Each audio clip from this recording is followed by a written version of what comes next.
మిత్రులారా, మన దేశంలో ఉన్నటువంటి విద్యా విధానంలో అనేక మార్పులు తీసుకురావాలి. ఎందుకంటే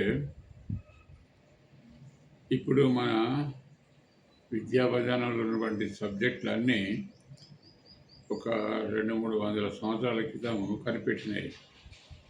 అది కూడా ఫారినర్స్ కనిపెట్టినాయి. వాటిని మనం అధ్యయనం చేస్తున్నాము. అది మనకు ఉపయోగపడడం లేదు. అందువలన నిరుద్యోగం అనేది ఎక్కువైతున్నది. కనుక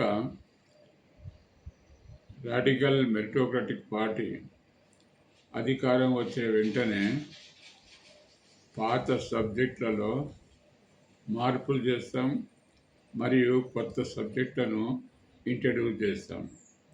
ఆ కొత్త సబ్జెక్ట్ ఏంటి అనగా, ఒకటి చేంజాలజీ, రెండవది లైఫాలజీ, మూడవది లైటాలజీ, నాలుగవది లాఫాలజీ, ఐదవది ఎన్లైట్మెంటాలజీ, ఆరవది రిఫ్రెషాలజీ.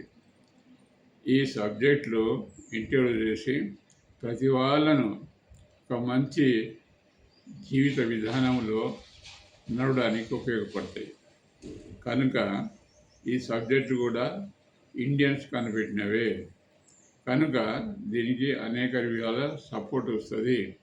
కాబట్టి మన విద్యా విధానంలో మార్పులు రావాలంటే మెడికల్ తర్వాత ఇతర సర్వీసులో కూడా మార్పడం వరకు రాడికల్ మెరిటోక్రటిక్ పార్టీకి ఓటు వేసి ముందుకు నడిపిస్తారని చెప్పి ఆశిస్తూ ముగిస్తున్నాను.